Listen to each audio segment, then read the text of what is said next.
Hello, my dear students. My name is Namita Bansal. Welcome to my channel Physics Time by Namita. जैसे कि channel का नाम है physics time, तो इसमें मैं आपको स्टडी करवाऊंगी फिजिक्स। आज हम स्टार्ट करने जा रहे हैं क्लास 11th की physics. We all know that इस टाइम लॉकडाउन चल रहा है, तो हो सकता है आपके 10th के एग्जाम अभी रहते हों। वी डोंट नो कि 10th के एग्जाम होंगे या नहीं होंगे, कुछ भी हो सकता है। अभी इसका फाइनल नहीं हुआ है, गवर्नमेंट ने फाइनल नहीं किया है। तो इसके अकॉर्डिंग अगर आप 11th में नॉन मेडिकल लेना चाहते हैं या मेडिकल लेना चाहते हैं, साइंस की स्टडी करना चाहते हैं, तो आपको एक सब्जेक्ट पढ़ना पड़ेगा फिजिक्स। ठीक है, तो उसके आज हम इंट्रोडक्शन पार्ट से स्टार्ट करने जा रहे हैं। तो हमारा फर्स्ट चैप्टर है साइंस का, फिजिक्स का, फिजिकल वर्ल्ड। फिजिकल वर्ल्ड क्या मतलब है इस वर्ड का? फिजिकल वर्ल्ड मतलब जो भी दुनिया आपको दिखती है, फिजिकली प्रेजेंट है, जो दिखती है या उसको आप किसी तरीके से ऑब्जर्व कर सकते हो कि हाँ ये चीज है, चाहे वो आपको दिख नहीं रही बट है, तो उस चीज की स्टडी, वो सारा क्या होता है? हमारा फिजिक्स। ठीक है, तो फिजिकल वर्ल्ड क्या है? जो भी चीज ऑब्जर्वेबल है आपके सराउंडिंग में, that is your physical world. ठीक है, तो अभी हम स्टार्ट कर रहे हैं फिजिक्स। सो फर्स्ट क्वेश्चन आता है, व्हाट इज फिजिक्स? आखिर ये फिजिक्स है क्या? What is physics? Physics is a branch of science. It is a branch of science. तो अब डेफिनेटली क्वेश्चन आएगा, व्हाट इज साइंस? ठीक है, तो साइंस क्या है? यहां पे मैं साइड पे लिख रही हूं, साइंस जो भी चीज ऑब्जर्व हो रही है आसपास में, किसी भी तरीके की, किसी भी चीज की ऑब्जर्वेशन, एक्सपेरिमेंटेशन, वो सारा पार्ट होता है साइंस का। ठीक है, साइंस में हमारे पास मेन जो स्ट्रीम्स आती है, physics, chemistry and biology.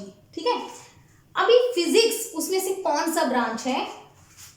Physics वो ब्रांच है दैट डील्स विद नेचर। ये सिंपलेस्ट डेफिनेशन है फिजिक्स की। नेचर, नेचर माने कुदरत।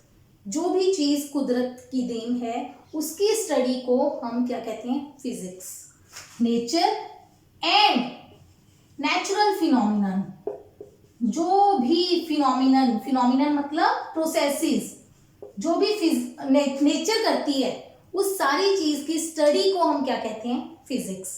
फिजिक्स जो वर्ड है वो ग्रीक से लिया गया है, ग्रीक वर्ड से लिया गया है, जिसका मतलब ही नेचर है।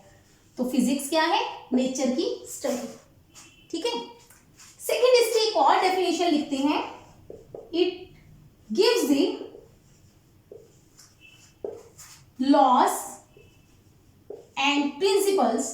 फिजिक्स हमें क्या देती है? कुछ लॉज और प्रिंसिपल्स देती है, कुछ सिद्धांत देती है। वो सिद्धांत क्या करते हैं? That governs the universe. Universe मतलब पूरा ब्रह्मांड।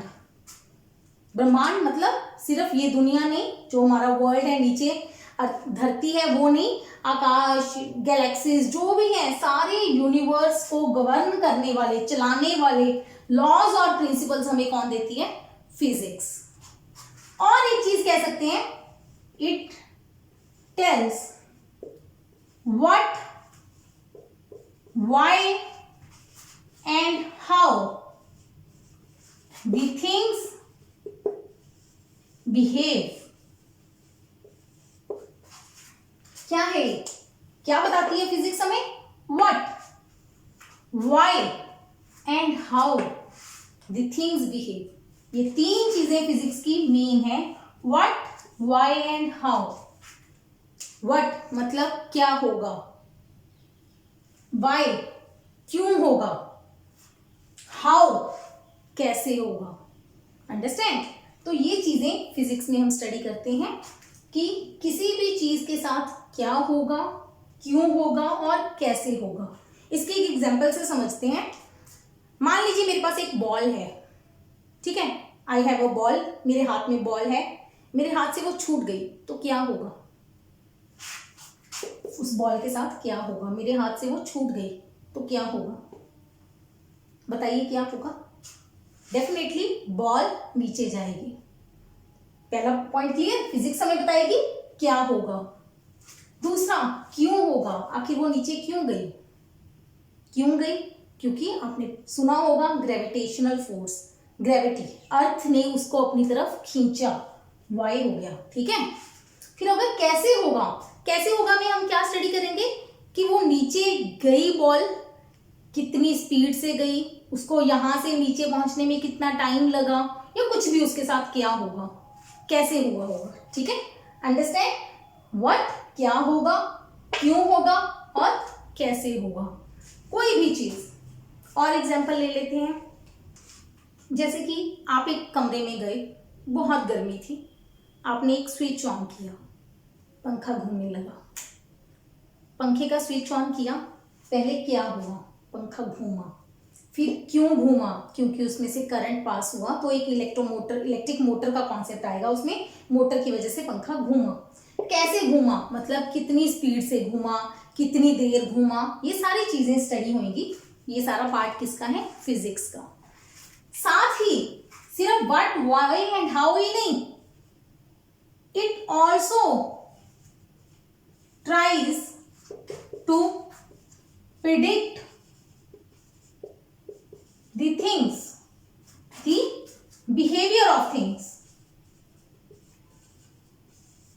ये चीजों का बिहेवियर भी प्रिडिक्ट करेगी।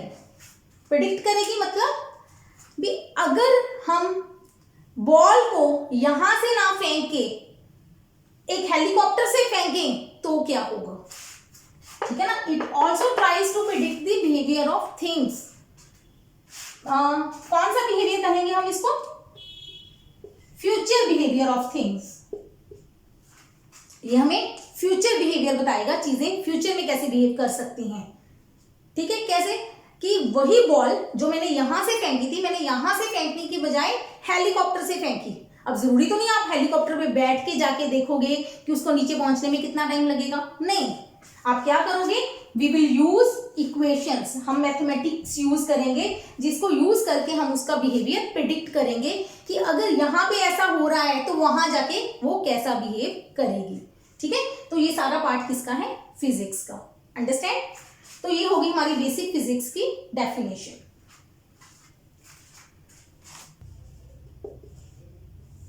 ये दो ब्रांचेस हैं, फिजिक्स एंड मैथमेटिक्स, ये दोनों एक दूसरे से बहुत ज्यादा रिलेटेड हैं। कहा जाता है physics is the king of sciences, king of sciences, while mathematics is the queen।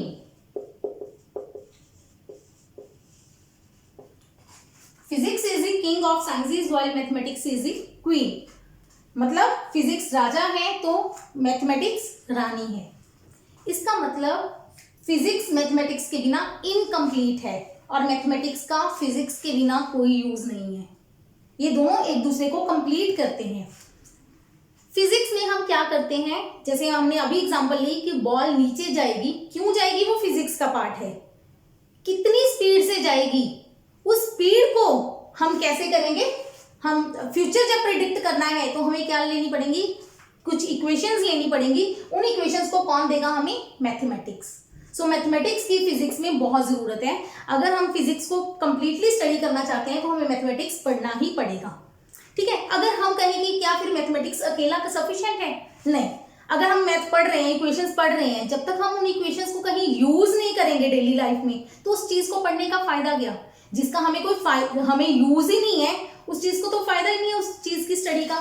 तो मैथमेटिक्स की भी स्टडी का क्या फायदा है कि उससे हम फिजिक्स को कंप्लीट करेंगे। अंडरस्टैंड, तो ये है मैथमेटिक्स और फिजिक्स में relation. Next is two principal thrust in physics.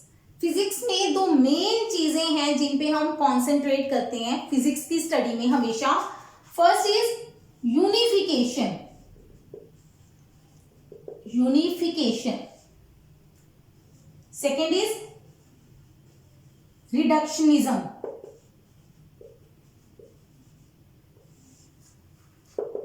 क्या है दोनों का मतलब, फिजिक्स में हम हमेशा कोशिश करते हैं कि फिजिकल वर्ल्ड समझ सकते हो, बहुत बड़ी ब्रह्मांड यूनिवर्स हमारा बहुत बड़ा है।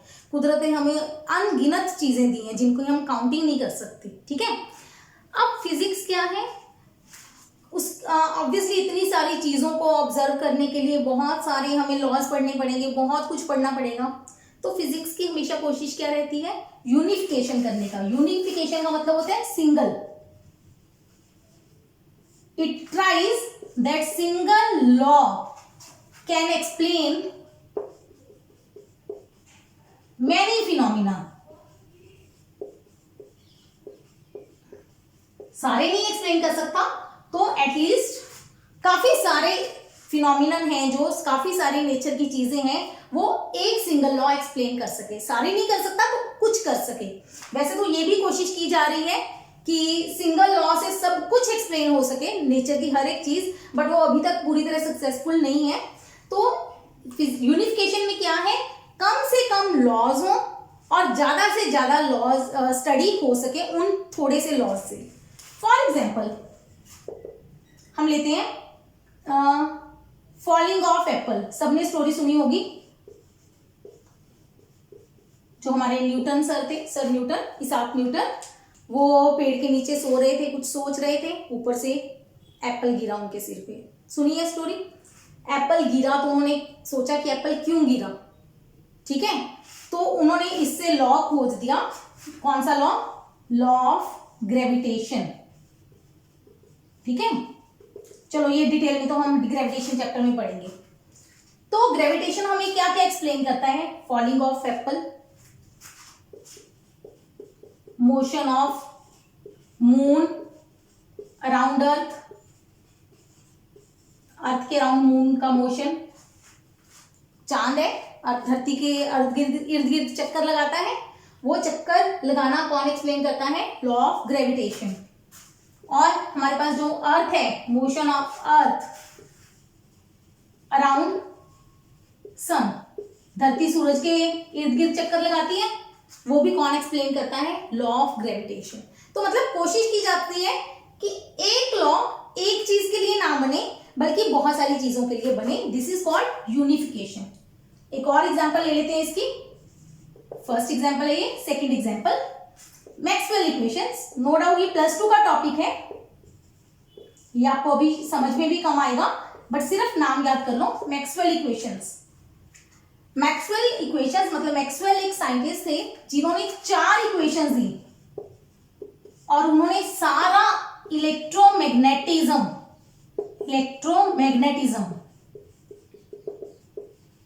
क्या होता है इलेक्ट्रोमैग्नेटिज्म, इलेक्ट्रो मतलब चार्ज, मैग्नेटो मतलब मैग्नेट मतलब चुंबक। चार्ज और चुंबक के एक पूरी ब्रांच है, बहुत बड़ी ब्रांच, जिसका नाम है इलेक्ट्रोमैग्नेटिज्म। उसकी सारी चीजों को इन 4 इक्वेशंस ने सॉल्व कर दिया, जिनको बोला जाता है मैक्सवेल इक्वेशंस, ठीक है। मतलब ये बहुत बड़ी फिजिक्स की ब्रांच है, ये आप +2 में 12th में काफी डिटेल में पढ़ोगे, ये 12th का टॉपिक है। तो उनको सारे लॉज, सारी चीजों को, इसमें बहुत सारे लॉज आएंगे, उनको मैक्सवेल ने क्लैप करके सिर्फ 4 इक्वेशंस बना दी, जिससे हम इनकी हर एक चीज निकाल सकते हैं, हर एक चीज को सॉल्व कर सकते हैं। अंडरस्टैंड। तो ये हो गया unification of physics, right. Second principal आता है फिजिक्स का, रिडक्शनिज्म। रिडक्शन का मतलब होता है छोटा करना, रिड्यूस करना मतलब छोटा करना। एक बहुत बड़े सिस्टम की प्रॉपर्टीज आपको स्टडी करनी है, इतनी बड़ी स्टडी नहीं कर सकते इतने बड़े सिस्टम की, तो आप बड़े सिस्टम की बजाय उसके छोटे छोटे पार्टिकल पे चले जाओ। That is called reductionism. मतलब to derive properties of a large system, larger system, bigger system, बड़े सिस्टम की प्रॉपर्टीज को डिराइव करने के लिए, प्रॉपर्टीज को फाइंड आउट करने के लिए आप क्या कर सकते हो, we can make efforts to study smaller systems, smaller parts of bigger system. बड़े सिस्टम के छोटे हिस्से पे चले जाओ, पहले छोटे हिस्से को स्टडी कर लो, तो उससे बड़े हिस्से की प्रॉपर्टी, बड़े सिस्टम की प्रॉपर्टी डिराइव कर लो। ठीक है, ये थोड़ा सा इसको एक बार याद कर लेंगे हम, लेकिन इसकी एक एग्जांपल ले देती हूँ। इसकी एग्जांपल आती है थर्मोडायनेमिक्स। थर्मोडायनेमिक्स में हम स्टडी करते हैं टेम्परेचर वगैरह की, टेम्परेचर एंट्रोपी, काफी चीजें हैं, ये हम 11th में स्टडी करेंगे डिटेल में। तो इस थर्मोडायनेमिक्स में क्या है कि आपको टेम्परेचर वगैरह की स्टडी करनी है एक सिस्टम की एज अ होल हम उसको एक्सप्लेन नहीं कर सकते कि उसमें ऐसा क्यों है, इसका टेम्परेचर क्यों बढ़ा, क्यों कम हुआ। ठीक है, तो हम क्या करते हैं, सिस्टम किससे मिलके बनता है, कोई भी सिस्टम एटम्स मॉलिक्यूल्स से। ठीक है, वो छोटे पार्ट्स होते हैं, उस एटम्स मॉलिक्यूल्स के मोशन की स्टडी करेंगे हम कि वो मॉलिक्यूल्स कैसे मूव कर रहे हैं, क्यों मूव कर रहे हैं, कितनी एनर्जी से मूव कर रहे हैं। उसकी स्टडी करके हम पूरे सिस्टम का टेम्परेचर वगैरह फाइंड आउट करेंगे, टेम्परेचर एंट्रोपी जो भी उसकी प्रॉपर्टीज होंगी वो हम फाइंड आउट करेंगे। कैसे, बड़े को स्टडी नहीं पॉसिबल तो छोटे की स्टडी कर लो, रिड्यूस कर दो सिस्टम को छोटे छोटे सिस्टम में, बड़े सिस्टम के छोटे छोटे पार्ट कर लो, छोटे पार्ट की स्टडी करो, उनको क्लब करो, तो आपका पूरा बड़ा सिस्टम बन जाएगा। Understand, that is called reductionism. अब मूव करते हैं नेक्स्ट पे। The next is scope of physics. इसमें हम फिजिक्स के मेन ब्रांचेस पढ़ेंगे कि आपके सिलेबस में क्या क्या है। वैसे फिजिक्स को ब्रॉडली हम दो पार्ट्स में क्लासिफाई करते हैं, classical and quantum. Classical is basically macroscopic study. Macroscopic मतलब मैक्रो का मतलब होता है बड़ा, बड़े साइज की चीजें, बड़े साइज की चीजें, जो चीजें आपको आपके आसपास दिखती हैं, हर एक चीज। ठीक है, और क्वांटम में हम स्टडी करते हैं माइक्रोस्कोपिक, जो चीजें हैं बट विजिबल नहीं है। ठीक है, बता आते हैं उस पे। क्लासिकल में हमारे पास मेन जो ब्रांचेस हैं वो 4 ब्रांचेस हैं जो हमने पढ़नी है। मैकेनिक्स, थर्मोडायनेमिक्स, इलेक्ट्रोमैग्नेटिज्म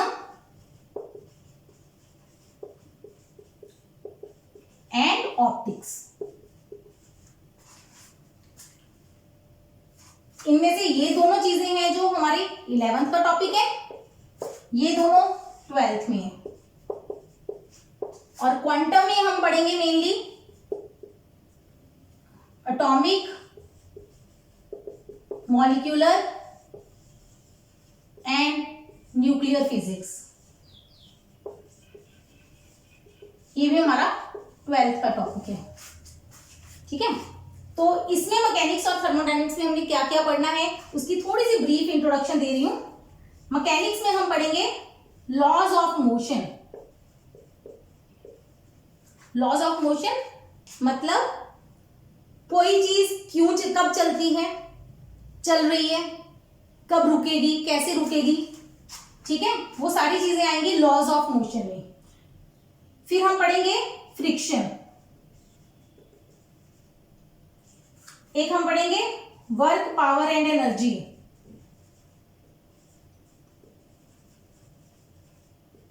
एक हम पढ़ेंगे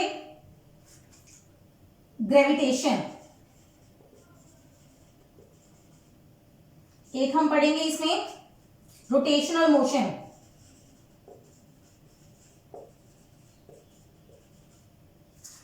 फ्रिक्शन, जो चीज चल रही है वो चलती चलती रुक जाती है। देखा है ना, अगर हम बॉल फर्श पे बॉल को दौड़ाएं तो कुछ टाइम बाद रुक जाएगी, वो रुकी क्यों, ड्यू टू फ्रिक्शन, उसकी स्टडी। वर्क, पावर, एनर्जी, किसी भी चीज में अगर कोई चीज चल रही है तो उसके अंदर कौन सी एनर्जी है, काइनेटिक एनर्जी। कोई चीज ऊपर खड़ी है उसके पास कौन सी एनर्जी है, पोटेंशियल एनर्जी, उस सारी की स्टडी आएगी वर्क, पावर, एनर्जी में। ग्रेविटेशन, दुनिया की हर दो चीजों के बीच में एक फोर्स लग रही है, वही न्यूटन वाली एग्जांपल कि एप्पल नीचे गिरा, वो नीचे ही क्यों गिरा, ऊपर हवा में क्यों नहीं गया, दैट इज ग्रेविटेशन। तो ये भी स्टडी आपकी 11th का पार्ट है। रोटेशनल मोशन, रिवॉल्विंग मोशन, हम चीज एक जगह पे घुमा रहे हैं। ठीक है, इसमें जैसे इसमें हम क्या क्या चीजें पढ़ेंगे, जैसे दरवाजा खोलते हो आप, दरवाजे का हैंडल कॉर्नर पे क्यों लगाया गया है। ठीक है ना, मतलब फिजिक्स में आप इतनी चीजें पढ़ोगे कि आपने अपनी डेली लाइफ में बहुत चीजें देखी हुई हैं, पर आपको पता चलेगा उनके पीछे का कारण क्या है। हैंडल कॉर्नर पे क्यों लगाया हमने, सेंटर में क्यों नहीं लगाया, ये सारा चीजें पढ़ेंगे हम रोटेशनल मोशन में। फिर हम इसमें पढ़ेंगे फ्लूइड मैकेनिक्स, मतलब मैकेनिक्स का ही पार्ट है फ्लूइड मैकेनिक्स। फ्लूइड मतलब एनीथिंग दैट कैन फ्लो, जो चीज फ्लो करती है मतलब लिक्विड और गैसेस, ठीक है, उनकी स्टडी भी मैकेनिक्स का ही पार्ट है। और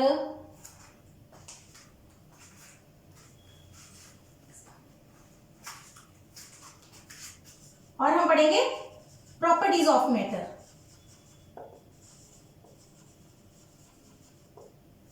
ठीक है, ये कुछ चैप्टर्स के मैंने एक तरह से सब पार्ट्स लिखे हैं कि कौन कौन सी चीजें हम इसमें स्टडी करेंगे मैकेनिक्स में। फिर आती है थर्मोडायनेमिक्स। थर्मोडायनेमिक्स में हम क्या क्या स्टडी करेंगे? बेसिकली थर्मोडायनेमिक्स होता है टेम्परेचर, हीट। टेम्परेचर पता है, रूम का टेम्परेचर कितना, हम कहते हैं ना गर्मियों में कितना हो जाता है 40 डिग्री, 50 डिग्री, 45 डिग्री, वो चीज टेम्परेचर। हमारी बॉडी टेम्परेचर कितना होता है 98 डिग्री, दैट इज फारेनहीट। और जो मैंने पहले बोला 35-40 डिग्री वो सेल्सियस होता है। ठीक है, चलो हीट, गर्मी, हीट एनर्जी होती है एक तरह के, उसकी स्टडी। एक आता है इसमें एंट्रोपी। ये सारी चीजें हम पढ़ेंगे थर्मोडायनेमिक्स के अंदर। फिर हम लॉज पढ़ेंगे इसके, लॉज ऑफ थर्मोडायनेमिक्स टीडी। ठीक है, फिर हम पढ़ेंगे हीट इंजन, रेफ्रिजरेटर, ऐसी कई चीजें पढ़ेंगे थर्मोडायनेमिक्स के अंदर। ठीक है, इलेक्ट्रोमैग्नेटिज्म और ऑप्टिक्स के अंदर या क्वांटम के अंदर हम क्या पढ़ेंगे वो हम 12th का अभी छोड़ते हैं, क्योंकि 11th का है तो मैं अभी 11th की आपको ब्रीफ इंट्रोडक्शन दे रही हूँ। एक और पार्ट रह गया मैकेनिक्स में, हम एक पढ़ेंगे वेव मोशन, वेव्स और ऑसिलेशंस। वेव मोशन और ऑसिलेशंस भी पढ़ेंगे, ये भी मोशन से रिलेटेड चीजें हैं। वो सारे पार्ट किसके? मैकेनिक्स के। ठीक है, घबराना नहीं है इनको देख के कि ये बहुत ज्यादा सिलेबस है, ये सारी चीजें इंटरेस्टिंग है। अगर आप ध्यान से पढ़ोगे तो आपको फिजिक्स में बहुत मजा आएगा, क्योंकि ये सारी चीजें आपको दिखती हैं, ये आपकी ऑब्जर्वेबल है, आपकी डेली लाइफ से रिलेटेड है। ठीक है, तो you will definitely enjoy reading this. Okay, next topic है फिजिक्स और टेक्नोलॉजी का आपस में क्या रिलेशन है और इनका सोसाइटी से क्या रिलेशन है। फिजिक्स और टेक्नोलॉजी, टेक्नोलॉजी हम सब जानते हैं, नई नई टेक्नोलॉजी आ रही है। हम कहते हैं ना पहले जी लैंडलाइन फोन होते थे, ठीक है, फिर वायरलेस फोन आए, फिर अब मोबाइल फोन्स आ गए। ठीक है, फिर अब पहले मोबाइल फोन सिर्फ वॉइस कॉलिंग होती थी, अब वीडियो कॉलिंग होने लगी। ये न्यू न्यू जनरेशन आई जा रही है। ठीक है, ये टेक्नोलॉजी है नई नई। अब उसका फिजिक्स के साथ क्या रिलेशन है, कैसे वो चलते हैं, तो इसके लिए याद रखो, देखो ध्यान से, a new branch of physics gives rise to new technology.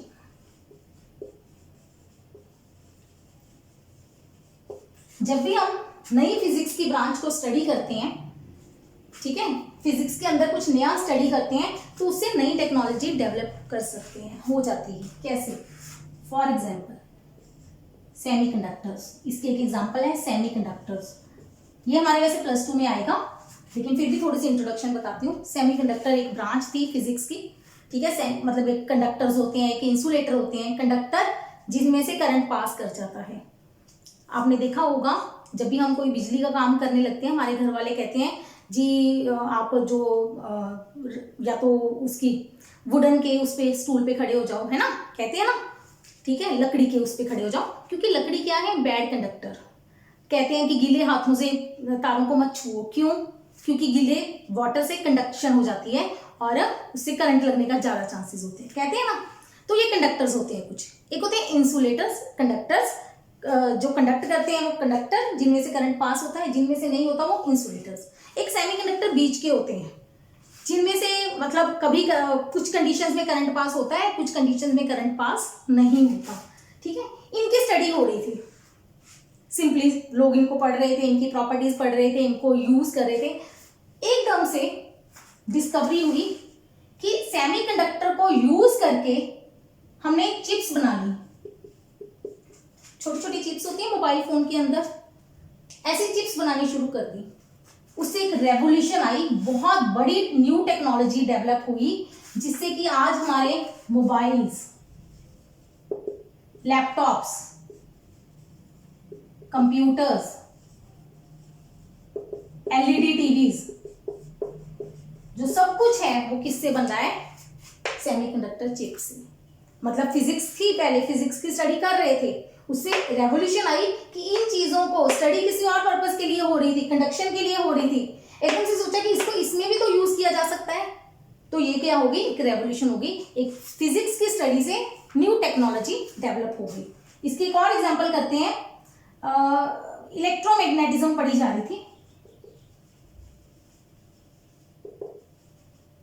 Charges और मैग्नेट्स की स्टडी हो रही थी, ठीक है। इलेक्ट्रोमैग्नेटिक वेव बना ली, इलेक्ट्रोमैग्नेटिक वेव बना ली, ठीक है। किसने बनाई, कैसे बनाई, वो बात की बात है, वो +2 का टॉपिक है। उस स्टडी से डेवलपमेंट हुई वायरलेस कम्युनिकेशन की। किसकी खोज हुई? वायरलेस कम्युनिकेशन की। वायरलेस मतलब वायर के बिना कम्युनिकेशन, जो कि मोबाइल फोन्स में भी यूज हुई है, EM वेव्स, ठीक है। मतलब ये हार्डवेयर है, ये सॉफ्टवेयर पार्ट है एक तरह से, ठीक है, कि आप सिग्नल को एक जगह से दूसरी जगह तक भेज सकते हो। वाईफाई जो है हमारे, वो सारे क्या है आजकल? वायरलेस। एग्जांपल्स किसकी हैं कि एक फिजिक्स की नई ब्रांच को जब हम स्टडी करते हैं तो एक न्यू टेक्नोलॉजी का जन्म होता है। इसका उल्टा भी होता है, need of new technology gives birth to new physics. जब हमें न्यू टेक्नोलॉजी की जरूरत होती है तब भी हम किसकी तरफ मुड़ते हैं? फिजिक्स की तरफ, कि भाई अब हमें इस चीज में ये कमियां हैं, इन कमियों को दूर करने के लिए आप कुछ और बनाओ, बेहतर बनाओ। इसकी एग्जांपल एक कर लेते हैं, स्टीम इंजन। पहले चलते थे स्टीम इंजन, भाप से चलते थे, ठीक है। उसमें स्टीम बनाई जाती थी, भाप बनाई जाती थी, और उससे हमारी जो गाड़ियां वगैरह चलती थी, ठीक है। ये स्टीम इंजन थी। इस स्टीम इंजन में बहुत ज्यादा प्रॉब्लम थी। आजकल तो ये ऑब्सोलीट हो चुके हैं ऑलमोस्ट, ठीक है, ये यूज नहीं होती आजकल की उसमें। तो इन इंजन की कमियां बहुत थी, इनकी एफिशिएंसी, इनकी आउटपुट बहुत कम थी। तो इन इंजन को रिप्लेस करने के लिए टेक्नोलॉजिस्ट ने कहा कि जो डेवलपर थे उन्होंने कहा कि हमें कुछ और चाहिए, इसकी रिप्लेसमेंट चाहिए, कि कुछ और बनाओ। तो फिजिक्स ने बनाया हीट इंजन। किन लोगों ने बनाया? जो लोग थर्मोडायनेमिक्स की स्टडी कर रहे थे, उन्होंने थर्मोडायनेमिक्स को स्टडी किया, क्योंकि हीट प्रोड्यूस की, हीट से इंजन को चलाया। Got it? तो जब नई टेक्नोलॉजी की जरूरत है तो नई फिजिक्स आ जाती है, जब कभी नई फिजिक्स होती है पहले तो उससे नई टेक्नोलॉजी बर्थ लेती है। अब इन दोनों का डेफिनेटली हमें पता है कि आज की हमारी लाइफ में इन चीज़ों का सबका बहुत ज़्यादा यूज है। हम डेली इनको अपनी लाइफ में यूज कर रहे हैं, तो इसका मतलब इससे हमारी सोसाइटी का क्या हो रहा है? भला हो रहा है। लेकिन क्या सिर्फ इन फिजिक्स से या साइंस की स्टडी से सोसाइटी को सिर्फ फायदा ही होता है? नहीं, सोसाइटी को नुकसान भी होता है। जैसे कि जिन्होंने क्वांटम फिजिक्स, ये एटॉमिक मॉलिक्यूलर स्टडी की, एटॉमिक फिजिक्स की स्टडी की, न्यूक्लियर फिजिक्स की स्टडी की, उन्होंने एटॉमिक बॉम्ब बना दिए, ठीक है। एटम बॉम्ब बना के क्या हुआ? उनको वर्ल्ड वॉर में यूज किया, किस पर्पस के लिए? डिस्ट्रक्शन के लिए। नुकसान हुआ बहुत ज्यादा, दुनिया मरी, ठीक है। तो लेकिन वो किसके यूज थे, कि आपने उस चीज को यूज कैसे किया है, आपने अच्छे पर्पस के लिए। अगर वही ये जो बॉम्ब्स की थी, मतलब वो बेसिकली एनर्जी है। बॉम्ब में क्या होता है, आप बॉम्ब को फोड़ते हो तो बहुत ज्यादा लार्ज अमाउंट में एनर्जी निकलती है, उस एनर्जी से आप बहुत कुछ बना सकते हो, ठीक है। एक न्यूक्लियर फिजन फ्यूजन शायद आपने पढ़े हो। न्यूक्लियस को बाहर से बम्बार्ड करते हैं, किसी चीज से मारते हैं तो बहुत ज्यादा एनर्जी निकल के आती है। उस एनर्जी से आप इलेक्ट्रिसिटी प्रोड्यूस कर सकते हो, मोटर्स चला सकते हो, बहुत काम ले सकते हो, तो अच्छा काम ले सकते हो। लेकिन अगर उसको बॉम्ब बना दोगे आप तो वो क्या हो जाएगा? खराब काम हो जाएगा, सोसाइटी के लिए नुकसानदेह हो जाएगा। अंडरस्टैंड? तो फिजिक्स और टेक्नोलॉजी हैंड इन हैंड चलते हैं, ठीक है। मतलब फिजिक्स से टेक्नोलॉजी आती है, टेक्नोलॉजी से फिजिक्स आती है, और उनसे सोसाइटी को भला या बुरा करना ये यूज करने वाले के हाथ में है कि वो उसको कैसे इस्तेमाल। आज के लेक्चर का last topic, fundamental forces in nature.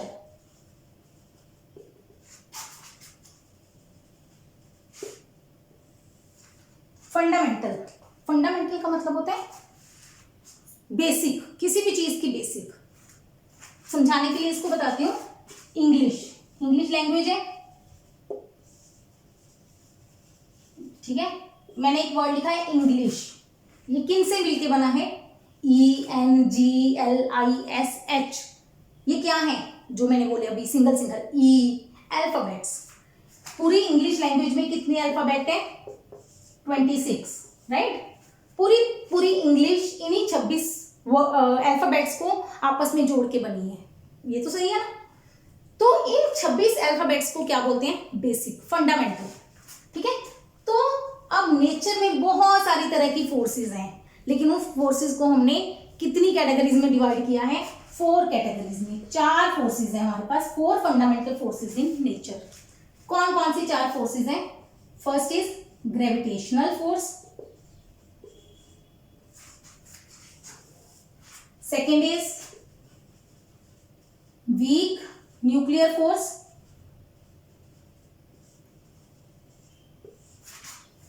Third is electromagnetic force,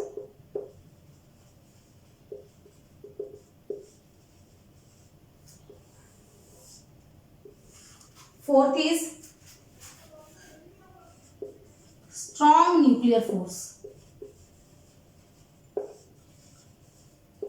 आप कहेंगे ऐसे क्यों लिखा है?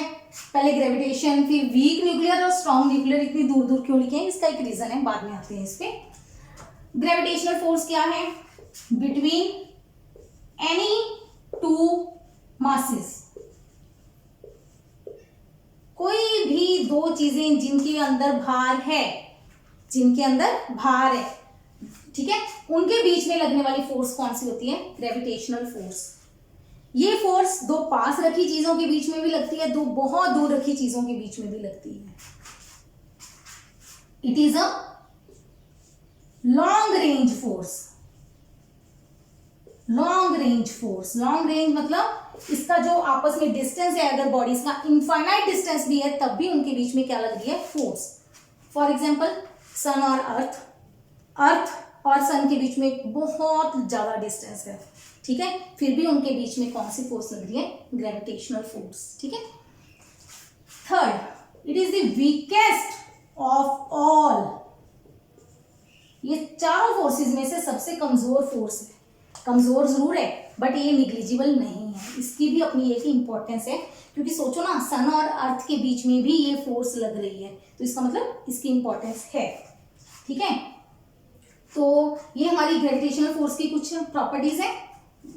फिर आती है weak nuclear force. First, it acts between neutrino and electron. इस इलेक्ट्रॉन को ना बीटा पार्टिकल बोलते हैं। आप कहेंगे बीटा पार्टिकल क्या होता है?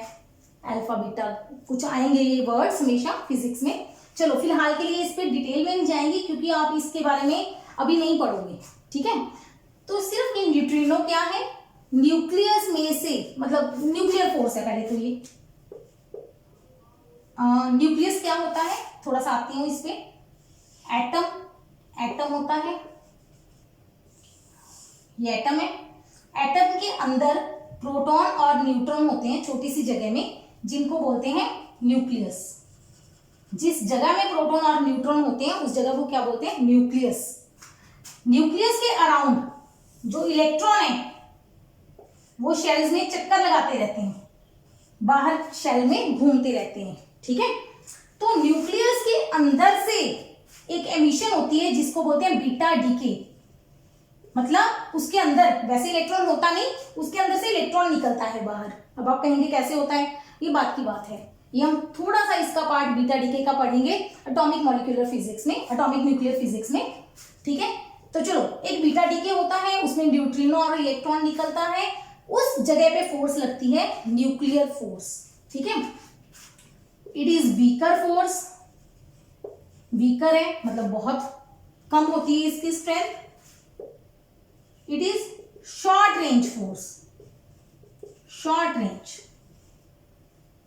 मतलब ये न्यूक्लियस के नियर नियर लगती है, इसका डिस्टेंस जो होता है वो अप्रोक्सीमेटली 10 की पावर -15 मीटर होता है।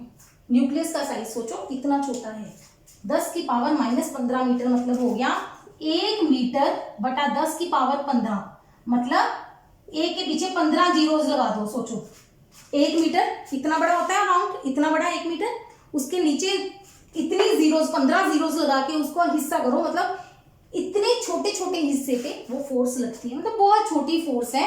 सिर्फ बीटा डीके के कॉन्सेप्ट में इसका रोल आता है, अदरवाइज इसका कहीं पे भी कोई रोल नहीं आता। तीसरी फोर्स है electromagnetism force. Electromagnetic force it acts between charges, ये चार्जेस के बीच में लगती है। जब भी कोई चार्ज आएगा, अगर दो चार्ज पॉजिटिव हुए तो वो रिपेल करेंगे, अगर एक पॉजिटिव नेगेटिव हुआ अट्रैक्ट करेंगे, खींचेंगे, दोनों नेगेटिव हुए फिर भी रिपेल करेंगे, धक्का मारेंगे एक दूसरे को। जो सेम तरह के चार्जेस होते हैं एक जैसे, वो धक्का मारते हैं, रिपेल करते हैं।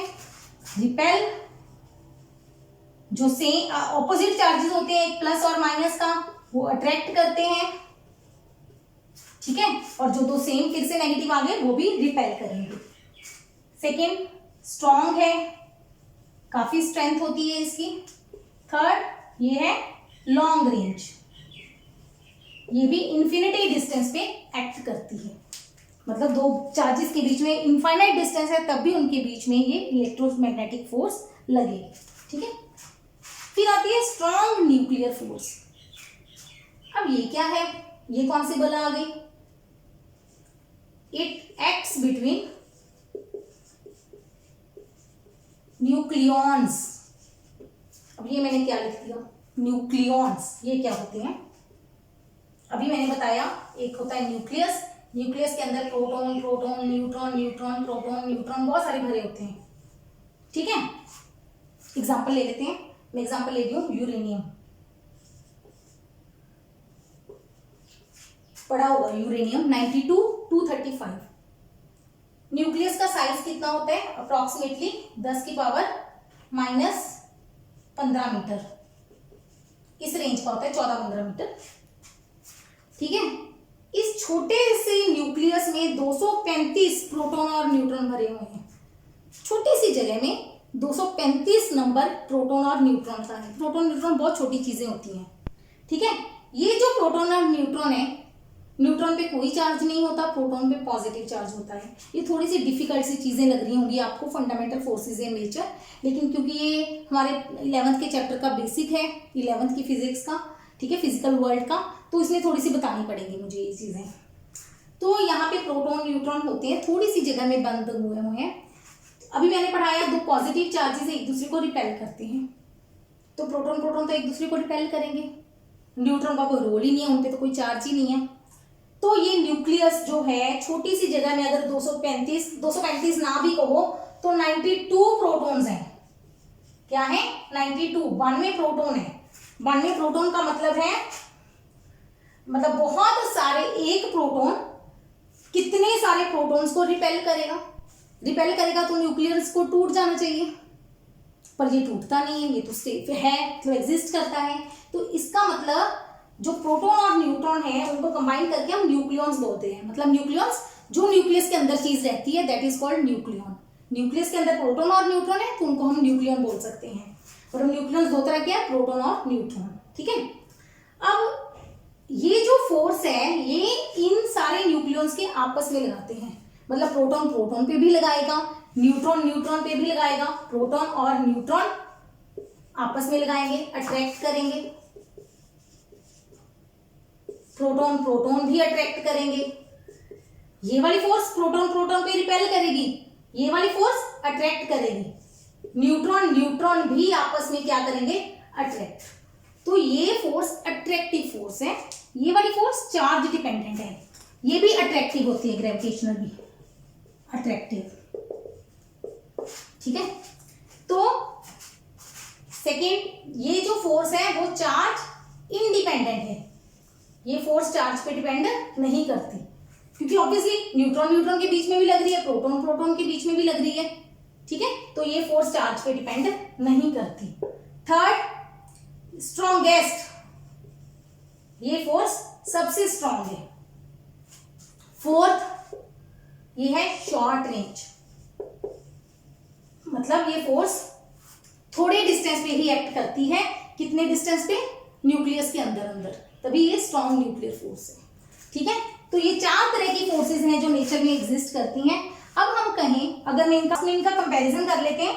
मान लो स्ट्रॉन्ग न्यूक्लियर फोर्स 1 है, ठीक है, तो जो इलेक्ट्रोमैग्नेटिक फोर्स है वो 110⁻² है, मतलब 1/100 है, इससे 100 गुना कम है।